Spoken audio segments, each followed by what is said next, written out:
Hey everybody, welcome back to another edition of PD and PDubs Unscripted, and for Wednesday, September 27th. And if you're watching on YouTube, you'll see that there is a third person here on the podcast. So good to be with PDubs here, and we got Joe joining us today. Joe, great to have you with us. Hi everybody, thanks for having me, you guys. Yeah, so PDubs, good to see you again. Great to be with you guys. Joe, thanks for coming into the studio today, and just to get to know you a little bit more. And as Joe has stepped in to take over leading our praise team and really coming with some fresh ideas for our praise team worship and stuff like that. So, and you're an alum of Immanuel, so it's not like you're new at all to us. Yeah, so I grew up coming to the church from a young age, and then I didn't come to school here until junior high, so I was only here for 7th and 8th, but still makes me alum, right? So, and funny enough, that's where here is where I first got my biggest dose of live playing. So at that time, when we were doing chapel on Wednesdays, teacher, Mr. Kirchhoff at the time, played acoustic guitar and sang, and nice. He came up to me, I think it was like my second day at school, and was like, Mr. Latuszek, anyone who knew Mr. Kirchhoff, you know, arms folded,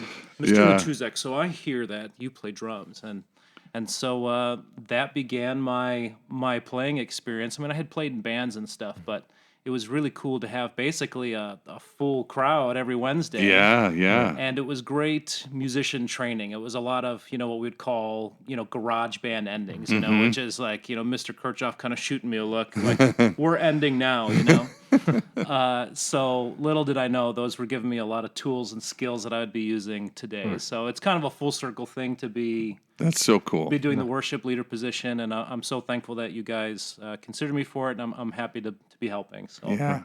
Real quick before you do you want to adjust your camera just a little bit? Oh, sure. Because when you're kind of facing towards where PDubs is, you kind of see the core of your face is missing. Well, I may have to do this like 7 more times. We'll see. Sorry, guys. No, it's all good. It's like I said, this is a learning for us. We've never had 3 guests with the video aspect of the podcast. Oh, cool. Yeah. Hey, we're breaking new ground here. That's and that was always our first, like when we first did the pastor was like, where do I look when we're recording? Do I look at you or do I look at the screen? Yeah. It's like, how close do I want to be to the mic? Right. And, all that stuff. So we're still playing around with this whole video aspect of the podcast. But yeah, so it's great, man. I feel outnumbered here with the alumni of Palatine, the Immanuel Bobcats here. Yeah.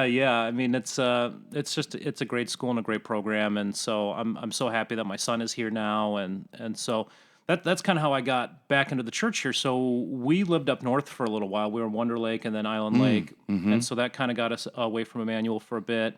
And then when we came back to Palatine, my wife and I own a dance and music company. And so we decided to homeschool Brad for a while. And I just wasn't happy with a lot of the options that were available for schools and stuff. And we kind of had a different teaching philosophy we wanted to try with Brad. And it just became obvious around 3rd, 4th grade that he needed more than what we could give him in homeschool.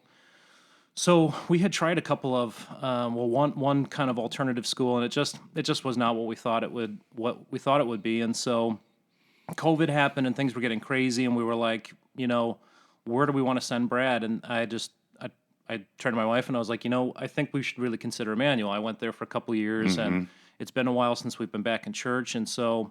It's been a blessing because getting him back in school has slowly led us back to the church, and so he started in 5th grade here, and he's in 7th grade this year. So this is like our 3rd year back at the church, and it's just each year we've gotten a little bit more involved, and now it seems like it's it's kind of culminated now in me in leading the worship band. So it's been great to be back. It's I'd like to call it a happy accident, but I think I was led here by God. I believe that. I was just thinking of that. Like, you must look back and see God's fingerprints in your journey, from what you just described, being in another town and then coming into Palatine and then trying to homeschool, and then COVID happens. And then, getting reconnected to Immanuel is, it's kind of cool when you really see God working through that. And it's like confirming in your heart, like, this is a good thing. Yeah, I definitely feel led here that way. I mean, I was volunteering with the worship band off and on in my late teens and early 20s, and I frankly I had a crisis of faith. I think a lot of young people around that age do too. I was struggling a lot with.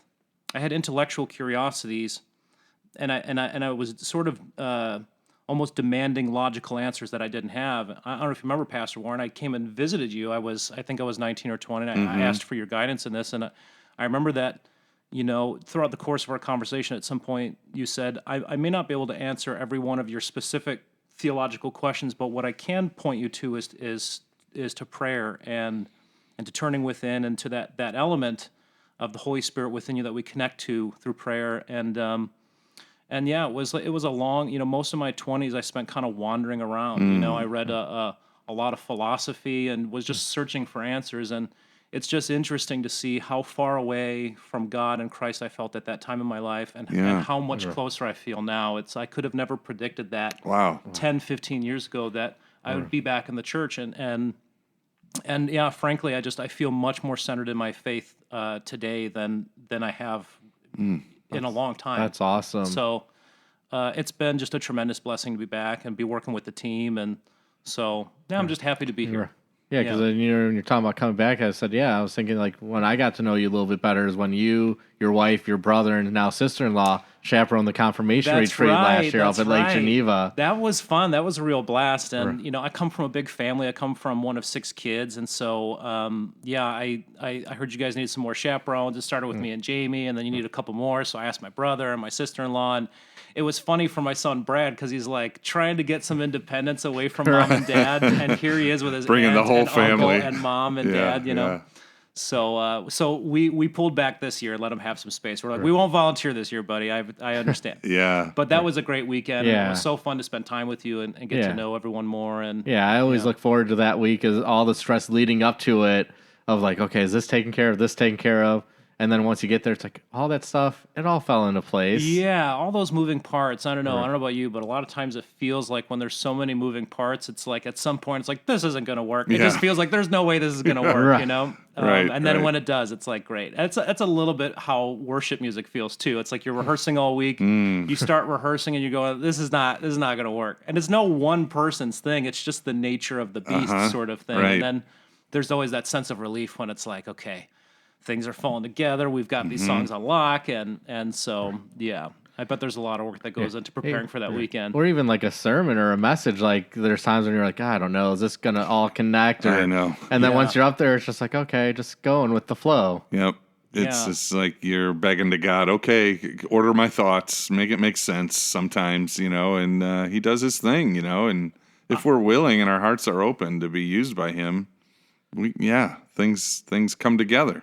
I've always been curious about that too, just from like a purely like a public speaking perspective. Is like how much time do you have to spend on a sermon? Do you have sort of ideas in mind that you want to hit? Like how does that how does that process work for you guys? Is it different for everyone? I think it's different. I mean, I'll let you share your process and I can share mine. Yeah, I mean, always kind of just like a week ahead of time looking at the text and, getting refamiliarized with typically the gospel, but our lectionary system kind of ties Old Testament, New Testament, and gospel together. So there's some common themes. Oh, cool. So you try and lift out some of those like a week ahead of time. And then, unfortunately, in my role, I probably don't spend as much time as I'd like to up front, that I find myself kind of like, okay, it's getting to the end of the week. I got to really dedicate some time away, get in the Word again, generate some ideas. I'll listen to other resources on podcasts, or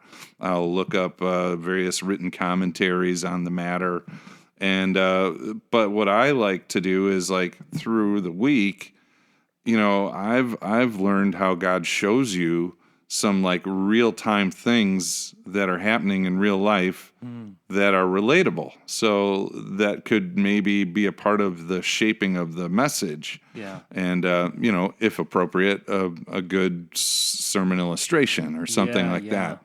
But it's a lot of like, okay, Lord, I've got a million thoughts going on here. I need you to order them for me. Yes. And it is that final, for me anyway, that final day before, sometimes morning of, day of, afternoon of, I'm just like, okay, I've got a lot of thoughts. If I can get a lead point going, then I'm off and running, kind of like a launching platform. And then it seems like God brings it all together, for me. So that's me. And you're right.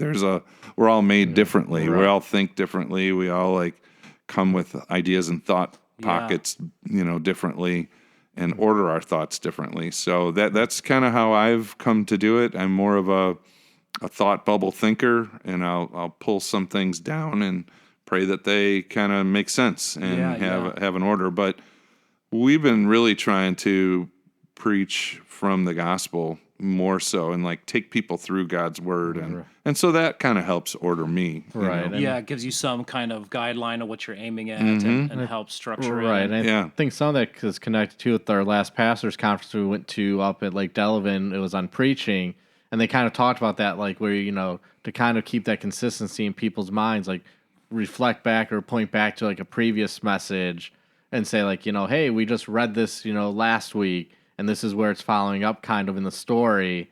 So people see that it all continues. That's interesting. In stand-up comedy, they call that a callback. I'm a big fan of stand-up. Yeah. But yeah, like I think callbacks are, it gives that sense of continuity and wholeness. And I'm always just curious about public speaking type stuff in general, because it's like this fine balance of, how much planning should you do and how much should be speaking sort of extemporaneously. And so, because you'll see some public speakers that they're so organized it's dry, and then you'll see others that have not clearly done enough preparation work, and so it's like I'm always fascinated by that question of how much structure versus free flowing improvisation, sort of being inspired by God. Yeah, I'd say he's a little more free flowing than me. Like my process, a little bit similar to his. Like week and a half before, I look at the text and be like, okay, start thinking of ideas of what I want to talk about. And then it usually seems to be like when I can't sleep at night, I'm like, okay, start going through my mind, like thinking about what I could do and like maybe something, how to connect it to some illustration. Yeah. And then recently, Concordia Seminary St. Louis, where I attended, two of the professors there started a podcast where they take like the readings for that weekend and they say, if I was preaching, here's some ideas I would kind of use. And so I've kind of used that as a little guideline of like, hey, that's some good points that I didn't think about. Sure. Same with him using commentaries. And then I try to usually write mine, kind of like him. I'd rather do it sooner than I get around to it, but mine usually is like Friday morning, my day off, or when I can't sleep at night. Like this last one, I came back from new members class. I'm like, I'm going to do the sermon when I get home, so that way I don't have to do it Friday. And then I was like, I'm too tired. It's been a long day. I can't think. And then it was like, I watched the Thursday night football game. I'm about to go to my bed to watch TV, go to bed. I was like, it's 10. I can't sleep. I'm just going to go write my sermon. I know what I'm going to think about. And that's the thing. I think about the ideas with putting pen to paper, and I'll use the notes app a lot on my iPad and like handwrite some notes in there and like kind of map out ideas. Do you find that often that in the evenings is when inspiration strikes?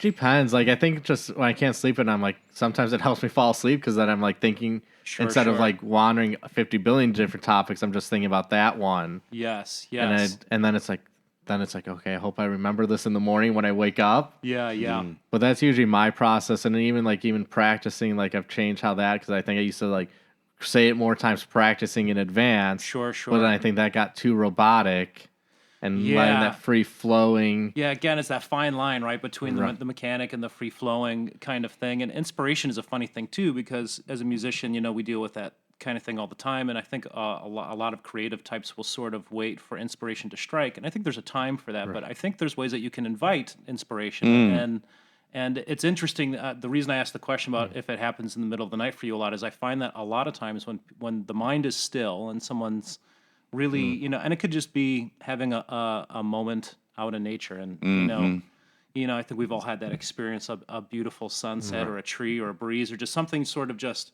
almost stuns the mind enough to just stop for a moment. And I find that in that little gap where you're not thinking, that's often where it's like God or the Holy Spirit, that inspiration sort of floods in. And so I spend maybe an inordinate amount of time, doing things that help facilitate that kind of inspirational space. I like the idea of one conscious breath, which is just taking all of your attention as much as you can muster and focusing it all on the sensation of one full breath, the physical sensation, the sound, all of it. And it's like this little mini prayer. It's like a little mini meditation that just sort of aligns everything. And I've often found that just practicing that throughout the day, injecting that intentional little bit of space helps facilitate the Right. kind of inspiration we're talking about, whether it's speaking or music or whatever. You know? Or it's one of those, something happens, like he was saying, that you're like, oh, that would be a good illustration.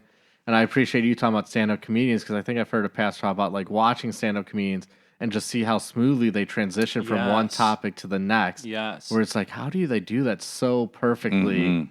Yeah, I think there is definitely an art to it, and they've got an act and a routine. But it's like, I've watched a lot of podcasts and interviews with comedians, and like you guys, processes vary, right? But I think very often it's a similar idea. You start with an idea or a theme, and then that gets connected to a few others, and then you build a chunk, and then 3 chunks make a section, and then 3 sections make an hour-long special. And so. They've got a whole year to put together a special. Yeah. You guys have 1 week. I mean, obviously, I'm sorry to use the comparison. You guys aren't doing a comedy special. Right. out there, Yeah. But and I do appreciate that about your preaching too, is that there is a lightheartedness and a fellowship between you two thank that you. I think Thank are Immanuel's needed for a long time, and so it's really nice just seeing it. There's a lightness there that I think we all appreciate. So Well, thank you Awesome. so much. yeah, Yeah. absolutely. Yeah, we enjoy working together. For sure. And I appreciate your kind of relating, your methods and what inspires, inspiration or clear thought. Because there are times where if I'm walking, I've learned that if I'm walking, I have more thoughts coming through. And so if I'm walking in nature, which 2 things, I like to do, then I see that God helps me order my thoughts through those things. Yeah. And then lastly, I'm blessed with a wife who sometimes asks me, "Oh, what are you preaching on this week?" And I'll show her I'll say, "Oh, it's this." She goes, "No, I know the title, but what are you talking about?" So Yeah. what she's doing is she's trying to draw it out of me so I Yeah. can like put some thoughts to hear myself. So that's the other part of it, is like to hear yourself kind of talk it out, and then to me that solidifies in my mind those start points, those Yes, yeah. It like transitions. forces you to think at a higher resolution when someone is asking you questions. Yeah. Yeah, Right. absolutely. Yeah, 'cause I don't know about you, but I'm very like, I can't like start on a middle part of the sermon. I have to kind of write it in an order. Yeah, me too. Like, I mean, once in a while I might think, I don't know what I'm going to start. Like, 'cause I usually like to use some sort of illustration or story. But I'm like, sometimes I'm like, I just need to get that right order, that I can't just jump around. Like, I mean, you think of like how movies are filmed. It's not filmed in order. They film random scenes. Right. I couldn't do that for writing a sermon. Like, Yeah. You gotta go chronological yeah. for it to make sense. And even yeah. sometimes, I'll make a little outline. Like, I kind of joke that I'm like, my least favorite thing almost is coming up with a sermon title, because I never know by the time what I'm going to maybe talk about. And then I preach, I'm like, that had nothing to do with the sermon title. that had nothing to do with it. Yeah, or we try to, I know you've done a little bit, and I try to do from time to time, is like make some pop culture reference, whether it's song title or like a movie reference, and see if anybody catches on to it. Yeah, it's a great tie-in. Yeah, and it's like, just with same thing with musicians and stand-up comedians, there's a rhythm to the whole thing. And so finding your rhythm, I imagine, takes some time. And, one thing I have a lot of respect for, too, is this is just the way my brain works, but it doesn't matter if I've been in class or doing a public speaking project or whatever.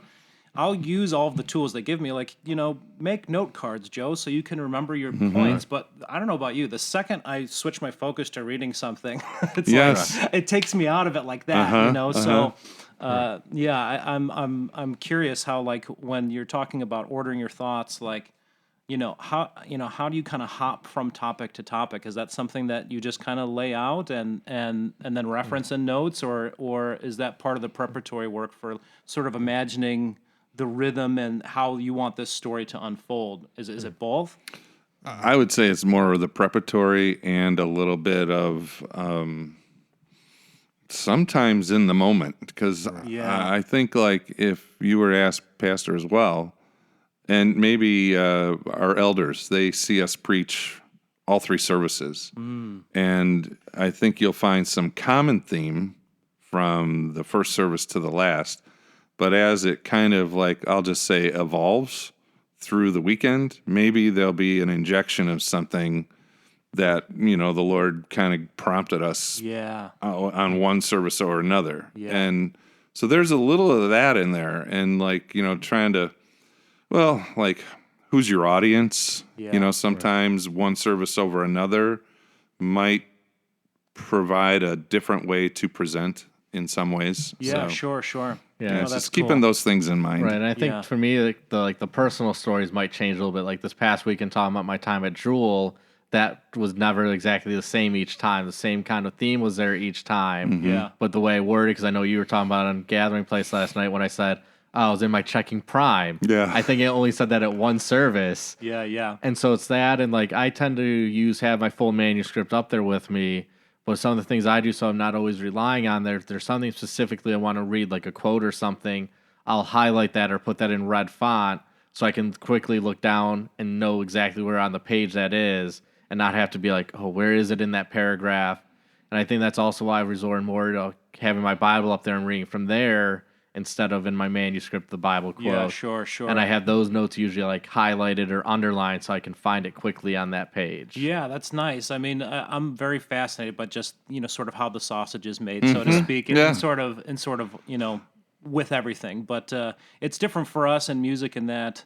Well, it really depends on the context, right? Because worship music is different than if we're up there improving, playing jazz or something. Those are different musical goals. But for us, for the worship team, it's almost exclusively preparation, right? We have to know the song form and be familiar with the song enough. And for me, especially because I'm new to a lot of worship music, every week is like 3 new songs for me. So for the more experienced members that have been around and listening to worship music for a long time, they might already be familiar with the song form, which helps a lot. But and I'm always telling my students this too in my teaching practice. But for us, it's not just like brute force repetition and remembering stuff. That's part of practice, but the other half of practice is, for musicians at least, is recall. So, imagine if I give you, you're taking drum lessons from me, and I give you a rhythmic concept to practice. If you sit down and practice that for 20 minutes, maybe you got a ton of repetitions on it, but you've only recalled the information once. And so how you practice actually has a lot to do with how you retain stuff. So for me, the 3 songs, when I'm working on them daily, I play each song twice. I make my chart notes and all that stuff. But midway through the week, instead of playing each song twice, I will play each song once, like as a set, back to back, and then play the set again. And what that forces me to do is, instead of having played the song twice and only recalled it once, I've had to recall each song now twice. I don't know if that's making sense. The way I I'm saying totally that. get that. Yeah. And so that recall, because part of what we're doing is we're built. It's the same thing with language. We have sort of an index that we need to reach into our minds and pull out to say the things that we want to say, and so it is too musically. And so, a lot of that practice is not, again, just the repetition. It's being able to switch from one thought to the next in real time. And so you need that ability to sort of, I call it like CPU. It's like you need enough CPU to be able to make those changes in real time. And that's really how you learn song forms. And so it's just funny that the actual method of practice will yield different results. Right. You could have 2 musicians that spend the exact same amount of time on rehearsing songs, but if one has more recall than the other, almost 10 out of 10 times they will have a better understanding of the song form and how to execute it. Well, it almost reminds me, and I don't know if you've ever done this, PDubs, but like, sometimes when we run out of the communion elements, especially when it's the wine, and you have to bring that out, and we have to bless that because it wasn't out in the initial, I'm always like, how does this go again? Because I'm used to that like order of doing the words of institution, starting with the host and blessing the wafer or the bread, and then to get into like the wine, I was like, you have to take a second. I had to take it that second to almost like go through the other part of my head to recall like, what's the order? Yeah. So at least I'm not the only one that's like, what is it again? Yeah, for sure. We understand a lot of information in reference to other pieces of information. So when it exists in an isolated way, it's like, what? Yeah. What is that? Yeah. Drawing that blank. Yeah, 100%. Well, that's where I really appreciate a lot of what you're giving, and I have 2 thoughts. The one is I've dabbled in guitar, okay, and I remember my teacher. Why are we going to get you on stage? Oh, because I've been way too far removed from it. So I've yeah. put the guitar down many a years, but It's time to pick it back up. I know when I first got here at Immanuel, I had a pastor teaching me actually beforehand, and then I had someone else teaching me. Like we would meet almost weekly, and I remember like playing the chords, and I'd be like, and you're a beginner, you're always looking at like your fingers where you're putting them on the fret, and the teacher would go, all right, now I want you to look up and not look at your fingers and read your chord chart. Okay. And so there's that, okay, we're going deeper in my mind of trying to crystallize how to play. Yes. So then it's like, okay, now I can actually play just looking at my chords. And then he's like, okay, now I want you to play without looking at the sheet at all, but play the song to memory and don't look at yourself. And so where he was getting me to was standing in front of people and playing. Yes. It's one thing if you're a part of the band. This is what I learned, and you're kind of in the background. You can kind of maybe get away with not having to look up. But if now all of a sudden you're the worship leader, now is like, okay, now I want you to sing the song while you're playing. Yes. And so I'd be like doing this, and he's like, no, don't look down, don't look there. Now, okay, now that you got the words down and you're already doing good with the strumming, look up, and now you got all three of the things. Yes. And I thought, man, this is such an expansion on the mind. Because your mind gets tired because you're trying to remember all these things. It's like a completely different type of fatigue. Yeah, right? it is. Yeah, and I think for people who don't practice music, it can kind of be hard to understand what that is. And with my students, I call that the triangle of confusion, because it's like right hand, left hand chart, right hand, left hand chart. And so I work on similar stuff with my students, which is just getting comfortable enough to be able to reach for the chord without having to look at it and stuff like that. And I remember when I first started playing, it was just all but a mystery to me that anyone could play the guitar and sing at the same time. I know. I was really into Dave Matthews. Who wasn't in the 90s? But but Dave is from South Africa, and a lot of African rhythms, they're unique to Western rhythms. And a lot of African rhythms, they won't even, in a lot of Western rhythms, we have a strong pulse on one. And as long as you can hit one, you're good, you know? And so if things are kind of floating around, come back to one. In a lot of African music, that's not the case. The one is often silent or ignored. And so Dave brought this really interesting approach to playing and singing guitar. And anyone who has studied singing or playing guitar knows that it's notoriously difficult to play a Dave song and sing it, because he's doing stuff that most traditional singer-songwriters are not. And that for me was one of those sort of huge expansion moments that you're talking about, where you're just kind of connecting dots and going, wow, there's a whole deeper level to this game than I was even aware of. And then you add to him the improv that they do when they're live. Yeah. That they don't stick it to just how it is on the CD. Yeah.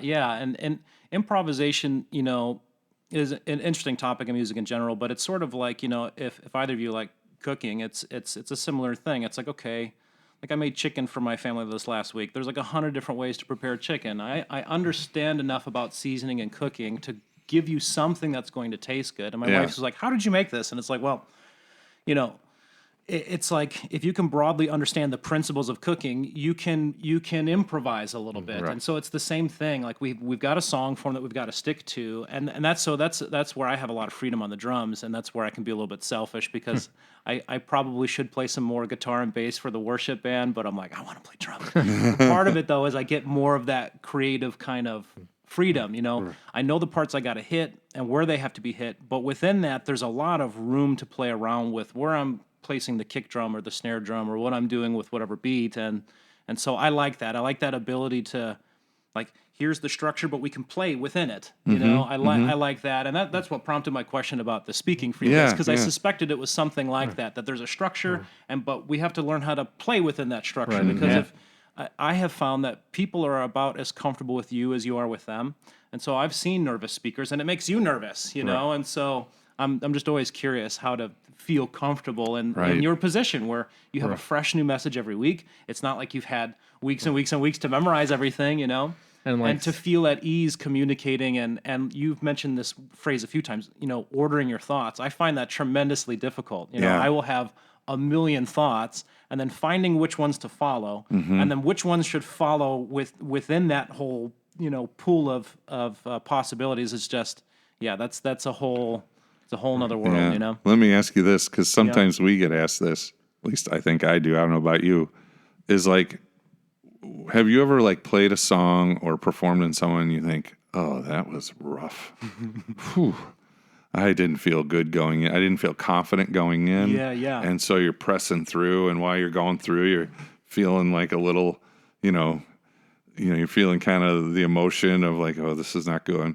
And then you push through it.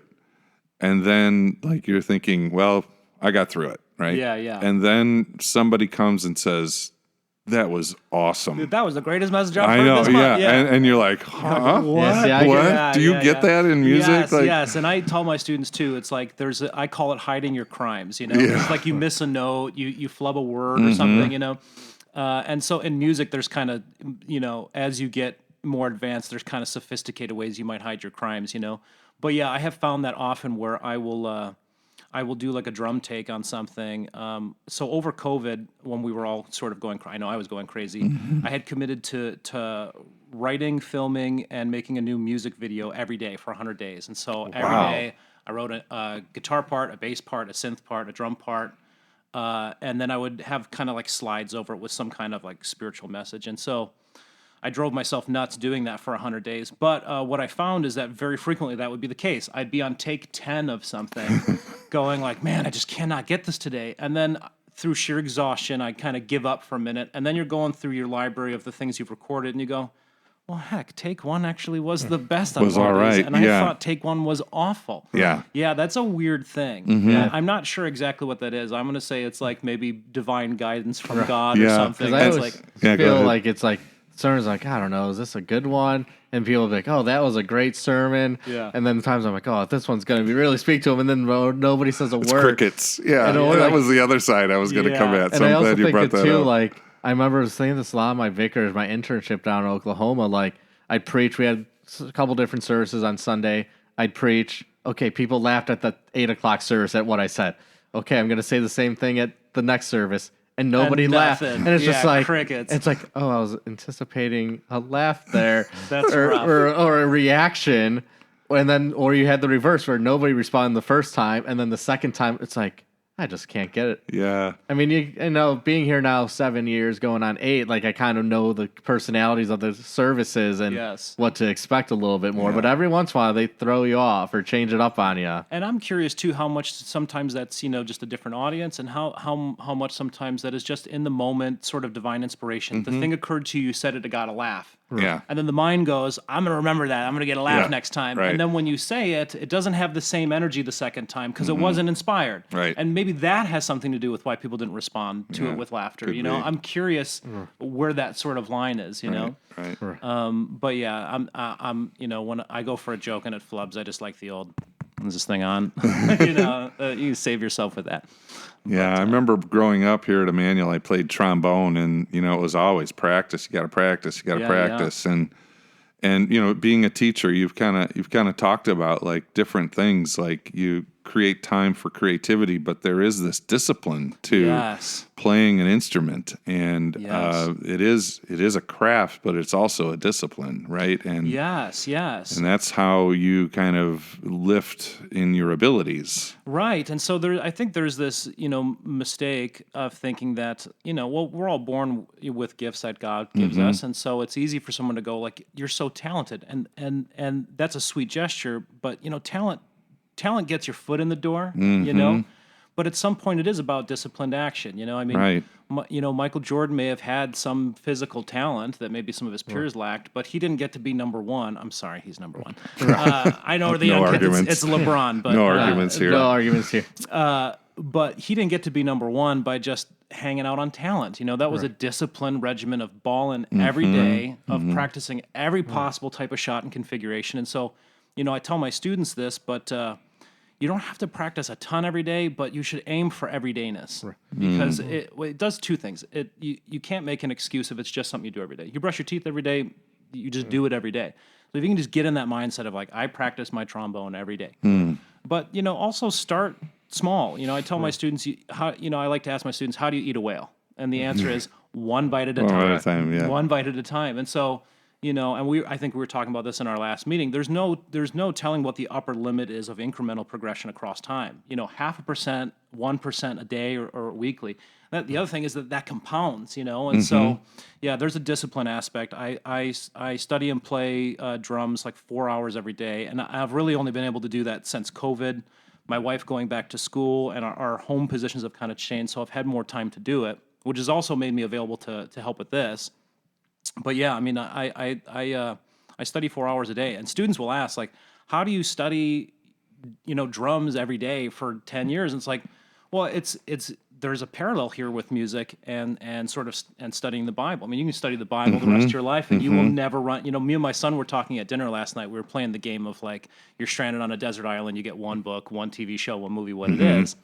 And you know, when we were thinking about books, I said it would have to be the Bible. It's the only book that I could read for the rest of my life and still be learning. You know, and so music is similar in that way, as you can study forever, and there's no real mastering your instrument. You know, you open that guitar case and there it is, looking at you, kind of laughing. You know, it's like, check me out, buddy. And so, yeah, that discipline aspect is very real. And I think for creative people, it's easy to overlook that because there's a lot of the element of what we're talking about, divine inspiration. Things will just sort of appear to you fully formed. And but then it's up to us, I think, to cultivate that. You know, that was a gift that was given to you fully formed. Yeah. And so I think we actually have some kind of responsibility to developing the gifts that we're given. You know, I would argue that's actually a moral thing, that you're responsible for developing the gifts that you've been given. You know, it's a great way to think about it. Yeah. And there's this question of like, do we double down on our weaknesses or double down on our strengths? I don't think it's an either-or question. I think it's a bit of both. But you know, what I tell my students is find the thing that you're naturally good at that you can develop. You know, there's nothing wrong with saying, hey, I got a D in physics and I want to study really hard. But that doesn't mean that you should necessarily be a physicist, right? Yeah. The world doesn't need a C+ physicist. Right. You know? So if your thing is whatever, earth science, and that's your thing, then maybe that's the thing you develop as well. So I'm always fascinated by that question of like, which is it? Do you develop a strength or develop a weakness? I think it's both, but I also kind of believe that we're tilted, we're oriented towards our gifts, and so maybe that's the thing to really invest in. And it's funny because you were talking. I was just starting to read the book Atomic Habits, and they're talking about that like 1% better every day, like do something 1%. And this is statistics they had in here, and there's one other thing, and I was trying to find on the Kindle app on my phone. They said if you're 1% worse every day for 1 year, that equals 0.03, like that you're getting improving or getting worse. But he's like, if you're 1% better every day for 1 year, so that's 1.01 times to 365, that's 37.78% better you're going to be. Right. In a year. And then he used this like example about like flying, which was interesting about how one little change, he said, the impact created by a change in your habits is similar to the effect of shifting the route of an airplane by just a few degrees. Right. Imagine you're flying from Los Angeles to New York City. If a pilot is leaving from LAX and adjusts the heading just 3.5 degrees south, you will land in Washington, D.C. instead of New York. Such a small change is very noticeable at takeoff. The nose of the airplane just moves a few feet, but when magnified across the entire United States, you end up hundreds of miles apart. Yes. That's that compounding effect I'm talking about. Right. And I believe it applies to relationships too. I think this is part of what you're doing when you're having an argument with your spouse. You're trying to work something out. Is like the example I like is similar to the airplane. You know, imagine you're in the ocean and you have two ships going parallel to one another.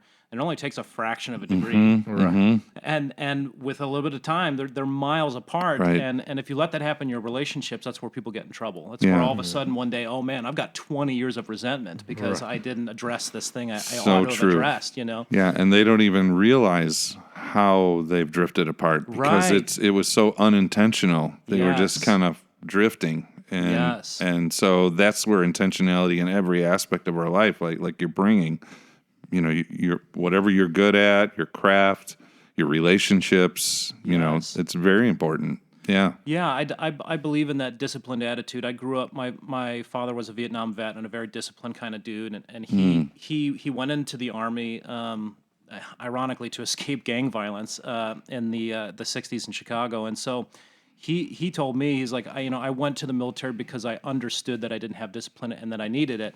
And as a kid, you know, I kind of blew all that stuff off. And as an adult, I have found that discipline shouldn't be this like dirty word, you know, that people are afraid of. Like there's a phrase I like, which is discipline equals freedom, you know, and it's really true. If you're disciplined in your craft or whatever the thing is you're doing, you're free from all of the things that might come as a result of not having been disciplined, let's say, you know,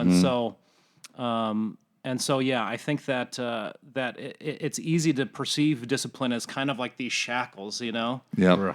But a lot of discipline is doing something that's difficult with a good attitude, and that teaches you a lot too. You know, my son has joined the basketball team this year, and obviously, you know, Manuel's got a great basketball program, but it's teaching him a lot about that, about just the consistency of showing up, and not just showing up, but showing up with a good attitude. You know, anyone can show up and just kind of push themselves through something, but to show up and do something that maybe you don't necessarily feel like doing, and choosing a good attitude with it, I think that's also part of that. Yeah.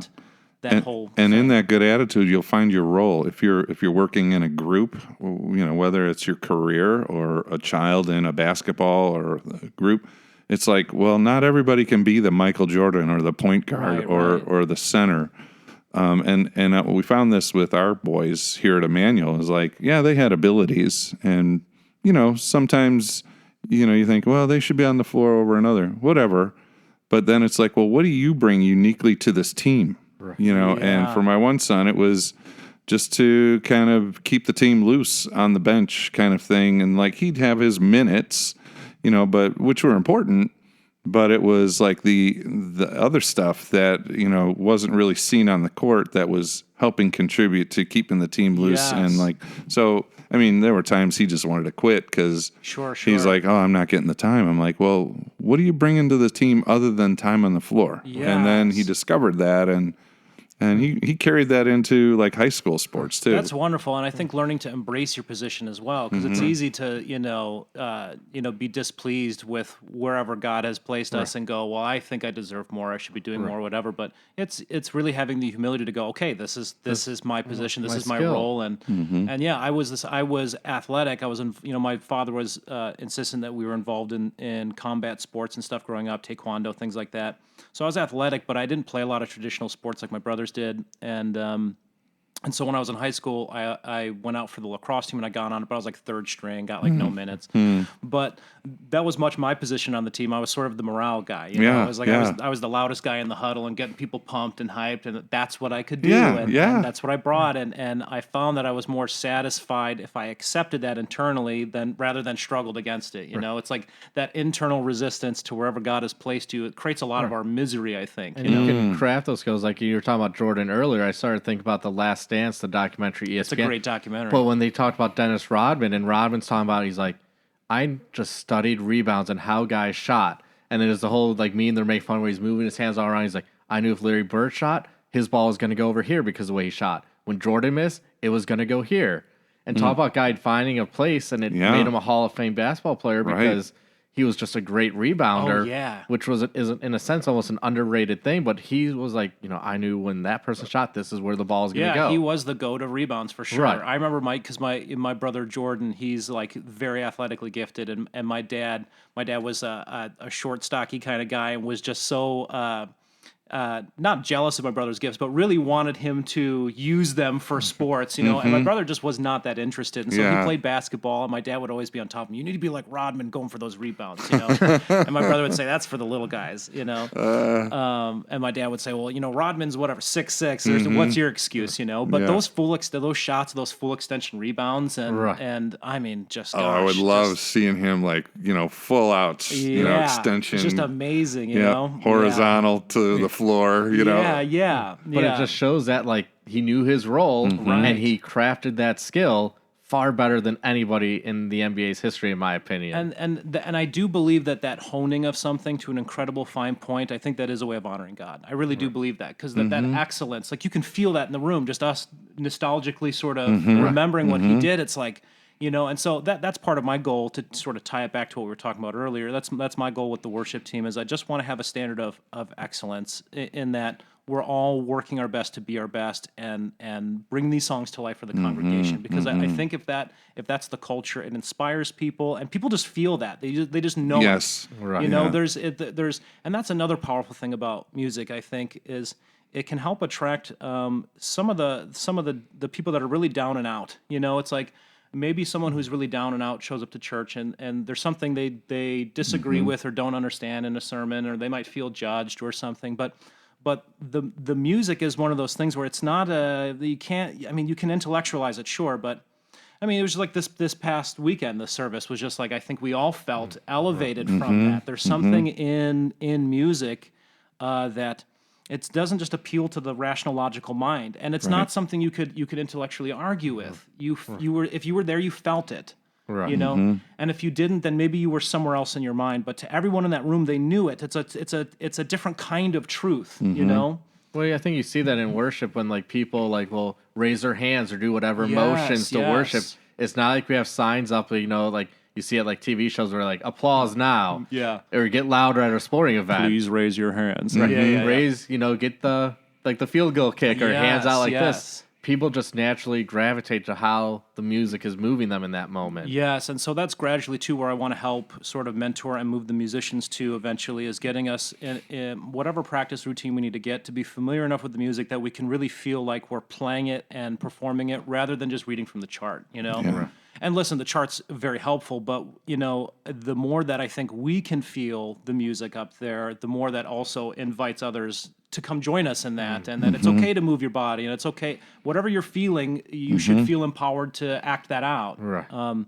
So, yeah, that's sort of what we're aiming for. Along those aspects of, like, the crowd connecting with the musician or the band, I love watching Live Aid back in, that would have been the 80s. The 80s in Wembley Stadium, where Queen and that whole thing with Freddie Mercury, the call and response, like he's got thousands and thousands of people just like right with him, and like then the band's doing its thing and everybody's locked in. It's like as if they've been lifted off and carried into something that they weren't anticipating. So they're so there's an aspect of that I think can be certainly captured in a God-pleasing way. In our time of worship, no matter what the genre of like music it is, and it's not geared to like a performance or anything. But I always look at it like these people are like really locked into what this band is doing, what this leader is doing. And why couldn't that element of human connectedness be something captured inside of worship that pleases God, that says, I am so locked into, you know, praising God at this moment in these words or these, you know, these songs. Look at like the Freddie Mercury thing you were talking about at Live Aid. Some of those sayings that he's saying, it's hard to... It's like gibberish, yet people are right with them. They're right with him. 100%. It's almost like a trance-like state that people get put in. And to kind of call it back to stand-up comedy, it's that same thing. Like, I will be a little bit picky with my family if we're watching a stand-up special. I'm like, we're not starting and stopping and pausing this thing and getting up. And like, if we're going to watch it, we're going to sit and watch it. And there's a couple of reasons for that. The artist intended it to be consumed that way from beginning to end. But two, if you don't consume it that way, it's hard to get into that entrained kind of trance-like thing where you're kind of hanging on every word.